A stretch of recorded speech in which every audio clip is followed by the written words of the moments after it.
సెలబ్రిటీగా హోదాలో వాళ్ళని కాపాడాలి, మూగజీవాలను మనం ఆదరించాలన్న ఉద్దేశం అయితే మంచిదే. కానీ ఏంటంటే అదే సమయంలో చాలా ప్రమాదాలు ఎదురవుతాయనేది మాత్రం మర్చిపోకూడదు. ఎలాగంటున్నానంటే అమ్మా, ఇప్పుడు మనం రోడ్డు మీద వెళ్తున్నాం, పిల్లలు వెళ్ళాలంటే చాలా భయపడుతున్నారు. మన బళ్ళ మీద వెళ్తుంటే వెనకాల తరుముకుంటూ వచ్చేస్తున్నాయి.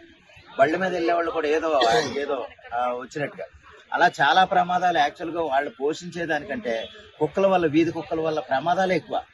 పోనీ అలాగా మనకి ఏదైనా వాటిని ఆదరించాలనుకున్నప్పుడు ప్రభుత్వం ఏదైనా చర్య తీసుకుని వాటిని ఏదైనా, ఇప్పుడు సపోజ్ కొన్ని కుక్కలను అయితే మున్సిపాలిటీ వాళ్ళు తీసుకెళ్లిపోయి ఇచ్చేస్తారు. అటువంటి ఆదరణ ఏదైనా చేసేటట్టు ఉండాలని, కానీ వీధి కుక్కలను మనం ఏం చేయకూడదు. అవి ఏం చేసినా సరే అది మాకు అనవసరం అన్నట్టు ఉంటే కనుక ఇబ్బంది అవుతుంది, కష్టం. అంటే ఆవిడ అన్న ఉద్దేశం ఏంటంటే ఒక్క కుక్క తప్పు చేస్తే అన్ని కుక్కల్ని శిక్షిస్తున్నారు.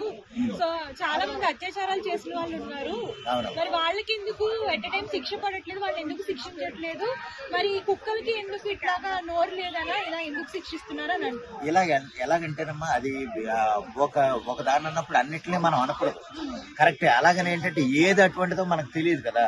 మన వీధిలో పిల్లలు వెళ్తున్నారు, గబుకుని వచ్చి కరిసేసింది, ఇది కరవదులే అనుకుని మనం వెళ్ళలేం. అది మీద పడి కరిచేయచ్చు. పిల్లోడికి ఆ జరిగిన ఇబ్బందిని కనుక వాళ్ళు ఏమన్నా రెస్పాన్సిబిలిటీ తీసుకునేలాగుంటే మనం ఏ కుక్కని ఏమీ చేయకూడదు.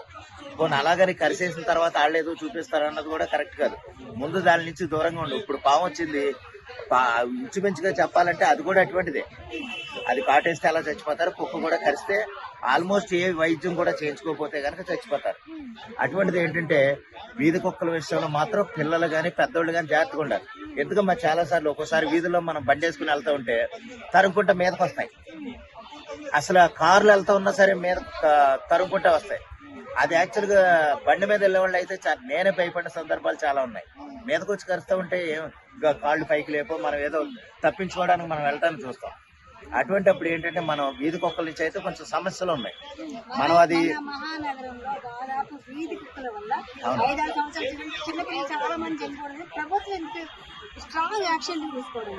ఇది ఎలాగంటేనమ్మా, దీన్ని జంతు సంరక్షకులు కొంతమంది చాలా మంది ఉన్నారు, అమ్మల గారు కానీ, లేకపోతే ఇది ఒక సెలబ్రిటీస్ కి ఒక్కొక్క హాబీ కింద ఉంటుంది. వాళ్ళు ఏంటంటే సమాజాన్ని, అంటే ప్రజలు అవి కుక్కలు కరిచి చచ్చిపోయిన ప్రజలను పట్టించుకోరు, కానీ కుక్కలు మాత్రం ఏమనకూడదన్న ఉద్దేశంలో వాళ్ళు ఉంటారేమో అనుకుంటాను నేను. ఎందుకంటే వాళ్ళే మూగజీవాలను కూడా పరిరక్షించాలి, కరెక్టే, కాదంటలేదు. అదే విషయంలో కరిసిన కుక్కలు కరవటం వల్ల ఎంతమంది హాస్పిటల్లో ఉన్నారో కూడా అది చూసుకోవాలి. వాళ్ళ బాధ్యత ఏమన్నా వీళ్ళు తీసుకుంటారా, వాళ్ళ విషయంలో ఏమన్నా వీళ్ళు మాట్లాడే వాళ్ళు ఉన్నారా అంటే లేదు. అందువల్ల ఏంటంటే మనం రెండు విషయాల్లో ఆలోచించాలి. ఎవరు ఏ కుక్క ఎటువంటిదో తెలియదు.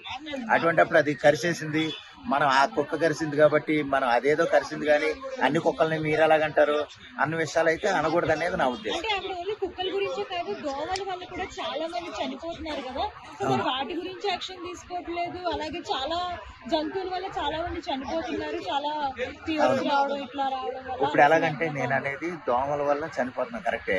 దోమల బ్యాట్ ఉంది, కొట్టి చంపేస్తాం, లేదా అలౌట్ పెడతాం, లేదా ఏదో ఇంకొంచెం అటు మస్కిటో రిమూవర్లను పెట్టుకుంటాం. కానీ ఏంటంటే కుక్కలను అలా చేస్తే వీళ్ళు ఒప్పుకోరు కదా. మరి ఇప్పుడు దోమలు కొట్టడానికి దోమల బ్యాట్ అయితే కరెంట్ డిమార్ట్ లోనే ఎక్కడ కొనేస్తాం, మనం 350 రూపాయలతో బ్యాట్ వస్తుంది, కొంత కొడతాం, ఆ దోమలు చచ్చిపోతే మనం ప్రశాంతంగా నిద్రపోగలం. అలాగని వీధి కుక్కల్లో వీధిలో ఇప్పుడు సపోజ్ కరెంట్ షాక్ పెట్టి కొట్టేయలేం కదా. వాటిని కొట్టడానికి మనకి ఇంకా రైట్స్ లేవు. మూగజీవాలని హింసించడానికి మనకు అంత హక్కు లేదు.